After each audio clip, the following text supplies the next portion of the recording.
नमस्कार आरती न्यूज में स्वागत है। इस वक्त हमारे साथ विकेश सिंह है भाई और खेसारी लाल यादव से ये छोटा भाई हैं, यानी बालमा बिहार वाला यानी गाना ये फिल्म में काम किए हैं। विकेश सिंह खेसारी लाल यादव के छोटा भाई हैं और गाना इनका आ गया है बदनाम हो गई है। ये सबसे बड़ी खबर आरती न्यूज पर बड़ा बहुत बहुत शुक्रिया। आप कैसे मेरे घर पे पहुंच गए हैं पता ही नहीं चल रहा। ये तो प्यार है, लेकिन खेसारी लाल यादव के आप छोटा भाई हैं, बालमा बिहार वाला से लेकर कई फिल्म तक काम किए हैं, लेकिन अपना गाना का परचम लहराने के प्रयास कर रहे हैं। हम लोग का बहुत बड़ा फिल्म आया उस समय 2013 में बलमा बिहार, और उसमें बहुत बड़ा हिट गाना हुआ था मन करे सिलौट पर लोढ़ा से कूदी जवानी रह जाऊँ। तो उस गाने में भी हम और खेसारी लाल यादव रही जा, उजला साड़ी में हम ही बैठ के डांस करत नहीं। और ललटेन गाना जो बहुत बड़ हिट बही रहा है वो हमनी के फिल्म करा है। वो बहुत अच्छा मतलब हमके शुरुआती भाई लोग का सवेरा पीछा करनी जा पवन सिंह जी जो रे बड़ भाई अमन, पवन भी अमन, खेसारी भी अमन, इन लोग के साथ आदमी काम के बहुत अच्छा मतलब हमनी के अभी तक के अथी रहल बा, जर्नी रहल बा। लेकिन बीच में थोड़ा सा आदमी इंडस्ट्री से थोड़ा दूर हो गई रहे। बिल्कुल, ये खेसारी लाल यादव के छोटा भाई और पवन सिंह के भी छोटा भाई हैं भाई। सभी ये फिल्म में काम किए हैं, लेकिन गाना अपने आप में ले आ रहे हैं। ये तो महंगा वीडियो लेकर आ गए हैं अपने कंपनी से विकेश भाई। हाँ, आप लोग आशीर्वाद और प्यार से सब कुछ हो रहा है। राहुल सबके आशीर्वाद व प्यार वही से सब होता। ठीक है, लेकिन ललटेन वाला गाना सुनाकर बताइए। खेसारी लाल यादव के फिल्म में था ये बलमा बिहार वाला में। सुनाए राजा जी सुहाग वाली रतिया, कट जाई बिजुली बिगड़ जाई बतिया, का करब तू अनहरिया में, का करब तू अनहरिया में, ललटेन ललटेन जरा के धर्म रानी तोह के पंजरिया, ललटेन जरा के धर्म रानी तोह के पंजरिया।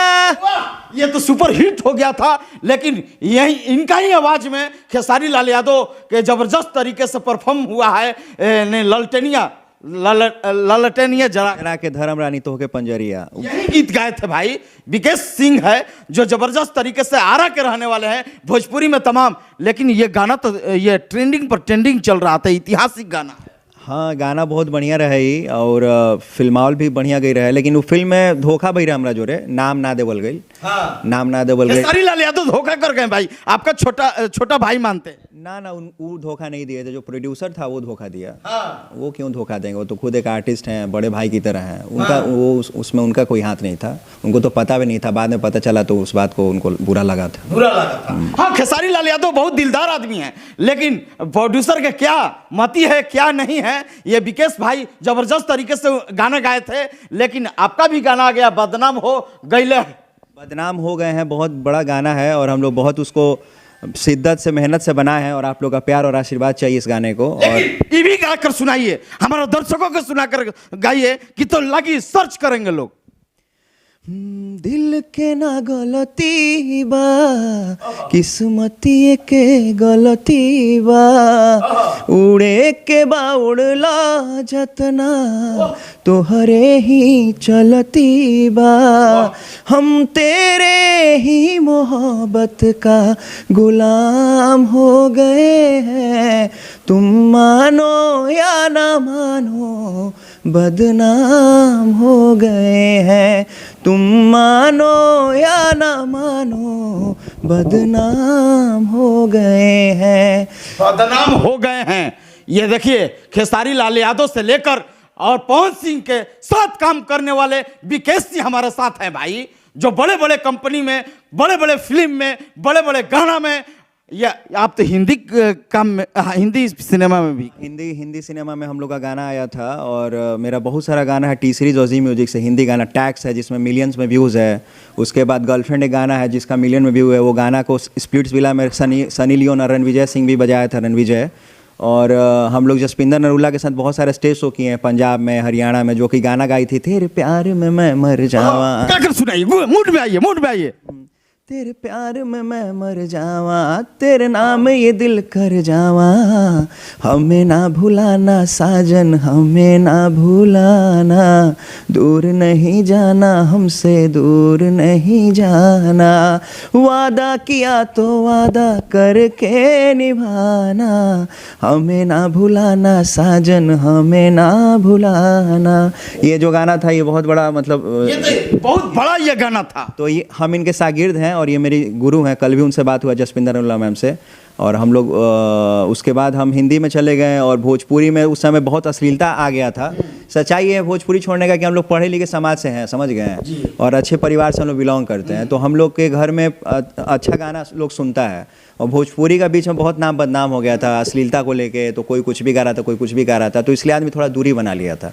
लेकिन हम जब देखें कि बहुत सारा अश्लील गाना आ रहा है तो हम लोग सोचे कि नहीं, कुछ इसके खिलाफ काम किया जाए, इसके खिलाफ मुहिम निकाला जाए, एक ऐसा काम किया जाए जिससे शिक्षा और शिक्षित लोग को कुछ सीखने को मिले और कोई ये ना कहे कि भोजपुरी में अश्लीलता है। इसलिए हम लोग को फिर से उतरना पड़ा मार्केट में और अच्छा अच्छा गाना हम लोग लेकर आ रहे हैं जिसमें कोई अश्लीलता नहीं रहेगा। पावर स्टार के साथ आपने काम किए हैं सपेरा फिल्म में, क्या उस पर रोल है? हम लोग उसमें वो बड़े भाई उसमें हैं और हम छोटे भाई हैं, हम लोग दोनों कोई सपेरा हैं उस पिक्चर में, और पूरा मेरा कॉमेडी सीन था। उस पिक्चर के लिए हमको अवार्ड भी मिला था, बेस्ट एक्टर का अवार्ड मिला था उस पिक्चर में हमको। पावर स्टार के साथ, यानी पावर स्टार के फिल्म में काम किए हैं, यानी सपेरा फिल्म में दोनों आदमी सपेरा हैं भाई, ये सपेरा के रोल किए हैं। आप लोग सर्च कीजिएगा विकेश सिंह यूट्यूब पर मारिएगा, तमाम इनका गाना फिल्म आ जाएगा। हाँ, विकेश सिंह, और मेरा चैनल का नाम है विकेश सिंह इंटरटेनमेंट, उसी चैनल से मेरा सारा गाना आ रहा है। ऐसे मेरा नाम बहुत लोग विकेश डाल देता है, BIKSH, बी नहीं भी डालिएगा, VIKSH, भी से चालू है नाम, तो इसलिए भी कन्फ्यूजन हो जाता है। और हमनी के सब कोई भोजपुरी से बानी जा और भोजपुरी के माटी ही जा, हम ऐसा चाहम हमनी के शिक्षा ऐसा मिलल बा, बैंगलोर पढ़ाई कैले बा आदमी, दिल्ली पढ़ाई कैले बा, फिर मुंबई जाके हम 10-12 साल स्ट्रगल कैले बानी। ऐसा बात नहीं कि 2009 से हम मुंबई चल गए रही, जब हमार दाढ़ी मूछ ना आई रहे, 10वां पार कहीं चल गई नहीं, और जब बहुत संघर्ष कैलक आदमी।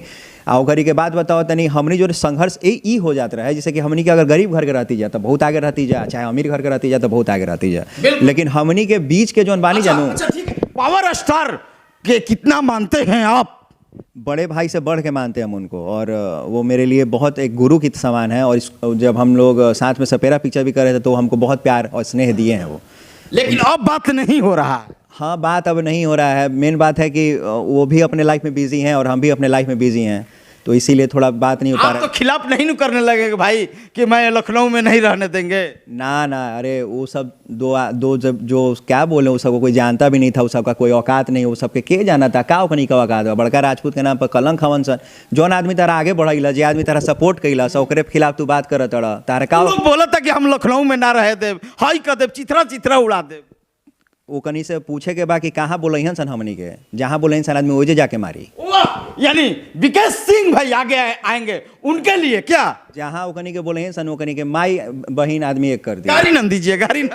लेकिन ये सब गलत बात बा, केहू के प्रति ऐसा ओकनी को तो गाली दिले बड़न सन, गाली तो दिले बा लोग भी। पवन सिंह के जौन आदमी से खर्चा चलता, वो आदमी के तू गाली देता रहा, नाम पहचान मिला है उसी आदमी से मिला है, कौन जानता है भाई। राजपूत के नाम पे कलंक हो तुम लोग यार, कोई आगे बढ़ रहा है उनको तुम सपोर्ट करो, उनके खिलाफ क्यों फालतू बात बोल रहे हो? अगर नहीं कर सकते तो बराबरी करो, लेकिन किसी के खिलाफ फालतू नहीं बोलना चाहिए। और राजपूत वो भी है, राजपूत तुम भी हो, तो इसका मतलब नहीं ना कि तुम कुछ भी बोल के निकल जाओगे। और यहाँ जातिवाद आना भी नहीं चाहिए, एक अच्छा इंसान बनो लोग, नाम राजपूत को मानते हैं, नाम भूमिहार को मानते हैं, नाम यादव को मानते हैं, और ना इस टाइप का हम कोई गाना गाते हैं। मेरे लिए सब एक अच्छा इंसान है, और हम हिंदू मुस्लिम ये सभी नहीं मानते हैं। हम लोग एक आर्टिस्ट हैं और एक कलाकार हैं, हम लोग का एक जाति अपना खुद है, और हम लोग खुद के जाति पे एकदम स्वतंत्र हैं, हम लोग खुश हैं। लेकिन आरा जिला का है, आरा पर भी गीत आ गया है, वो भी दर्शकों को सुनाना जरूरी है। आरा पे आया है गीत, तो मूड में गाइए भैया, अच्छा लगता है। अच्छा आरा पे है आइल बाड़ू बघवा जिला में नाच कूद के, दिन का देखेलू छोड़ा ना मंगर बूद के, ओ लैलू मुहवा प मेकअप लागत बड़ुए बेसन बा। तो लड़की कहती है हमरा ढोड़ी के लोकेशन में आरा के स्टेशन बा, हमरा ढोड़ी के लोकेशन में आरा के स्टेशन बा। ई गाना बहुत लोग के अच्छा लगल बा, ई गाना बहुत शादी विवाह में चलतो बा। बिल्कुल इस गाना पे आप लोग रील बनाइए भैया, आप लोग एक एक रील बनाइएगा। आरा जिला, छपरा जिला, सिवान जिला जहां से है, तो आरा जिला के मान सम्मान बढ़ाने के लिए पवन सिंह के लिए एक रील बनाइए। एकदम एकदम। और हम लोग छोटे भाई हैं पवन भैया के, विकेश सिंह मेरा नाम है, और हमनी के कांवरा से बानी जा, बहुत छोट समाज से बानी जा, बहुत मतलब ऐसा बात नहीं कि हमनी के बहुत संघर्ष के लिए बन जा। उहे बात कहते हैं कि अमीर आदमी के संघर्ष नहीं कहना, गरीब के बा, बीच वाला के बहुत संघर्ष हो जाता। हो का जाता है कि जैसे कि केहू बा टैलेंटेड बा, बम्बई गई तो ओकरा काम मिल गई टैलेंट के दम पर, गरीबी देख के चला भाई लोग दया करते रहे। हमनी के काम केहू देते रहे न, तो हमनी से 10-20 लाख रुपए मांग लेते रहे कि भैया तू तो बढ़िया घर से बड़ा 20 लाख लावा ना। तो आदमी नहीं कर पाता था। अब किसको बोले, माँ से बाप इतना दूर भेजा है, फिर उनसे 20 लाख रुपया मांगे, सामने वाला को दे, मान लेते हैं पैसा डूब गया, भाग गया, कितना लोग होता भी है ऐसा।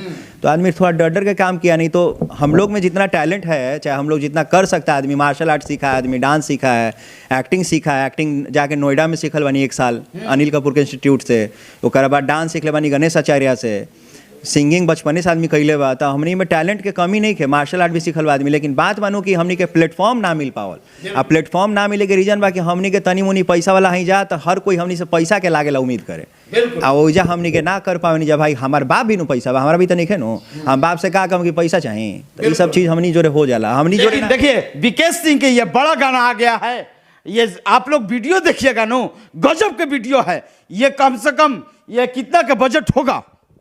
बजट तो ना बता सकें, लेकिन लाख पार बा, लाख पार बा। ये 3 मिनट के वीडियो बनाने के लिए ये कई बैकग्राउंड का, साउथ का ये मोमेंट के बनाए हैं, और साउथ का हीरोइन भी लेकर आ गए हैं भाई। ये भोजपुरी के कहीं ना कहीं लकीर ही है।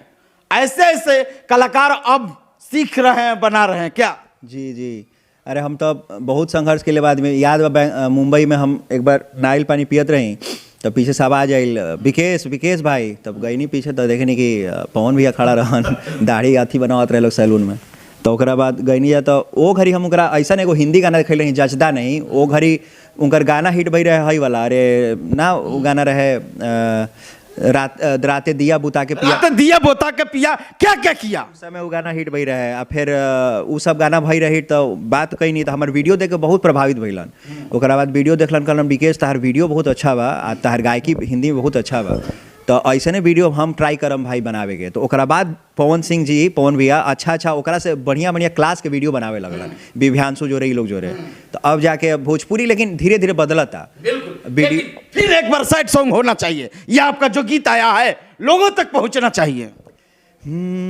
दिल के ना गलती बा, किस्मती के हम लोग उठ कर बात करेंगे, उठाइए, उठ जाइए, फ्रेम लाइए, फ्रेम उठा लीजिए और एक्टिंग करेंगे हम लोग। हाँ गाइए, आइए। दिल के ना गलती बा, किस्मती के गलती बा, उड़े के बा उड़ला जतना, तुहरे ही चलती बा, हम तेरे ही मोहब्बत का गुलाम हो गए हैं, तुम मानो या ना मानो बदनाम हो गए हैं, तुम मानो या ना मानो बदनाम हो गए हैं। वो झूठा तो हर हंसी रहे झूठा वादो हो, ई अखिया जैसे बरसे आइल सावन भादो हो, तो हर नाम से विकेश सरेआम हो गए हैं, तुम मानो या ना मानो बदनाम हो गए हैं, तुम मानो या ना मानो बदनाम हो गए हैं। ये दिल से गा रहे हैं भाई, जब गा रहे हैं तो लग रहा है धाए धाए लग रहा है मेरा दिल में, आए तो बदनाम हो गए हैं। ये गाना आ गया है भाई। आप लोग एक बार वीडियो देखिएगा और कमेंट में इनको देखिए, लिखिएगा कि कैसे गाए हैं, कैसे ये एक्टिंग किए हैं। आप लोग एक बार देखिए भैया, आप लोग देखिएगा, इनको सपोर्ट कीजिए, ये आप इनको सपोर्ट कीजिए और ये आपको सपोर्ट करेंगे। कोलैबोरेशन कीजिए, रील बनाकर एक एक रील करेंगे। इनका इंस्टाग्राम पे मेरा आईडी है सिंगर विकेश सिंह के नाम से, सिंगर विकेश सिंह डालें तो इंस्टाग्राम पे आ जाएगा, और विकेश सिंह के नाम से मेरा फेसबुक पेज है, फेसबुक पे है, तो आप हमको उस पर सर्च कर सकते हैं। और हमको बहुत सारा प्यार दीजिए, आशीर्वाद दीजिए, और इतना ज़्यादा रील्स बनाइए, और जिसका रील्स का ज़्यादा से ज़्यादा व्यूज़ होगा, बहुत ज़्यादा व्यूज़ होगा, उसको हम लोग अपने कंपनी की तरफ से उसको बहुत अच्छा गिफ्ट देंगे। बिल्कुल, आप लोग तैयार हो जाइए गिफ्ट लेने के लिए। हम हो सकता है कि बाजी मार सकते हैं, आज ही रील बनाएंगे इनके गाना पर। रील्स का ज़्यादा से ज़्यादा व्यूज़ आएगा, उसको हम लोग अपने कंपनी की तरफ से उसको बहुत बड़ा गिफ्ट देंगे। उतना मतलब वैसा ज़रूर देंगे कि उसको फिर आके मतलब खुशी महसूस हो। बिल्कुल, ये प्यार है भाई, गिफ्ट गिफ्ट होता है। बहुत बहुत शुक्रिया। कैमरामैन विनोद के साथ मैं मनीष कुमार, अर्थ लाइव, पटना, बिहार।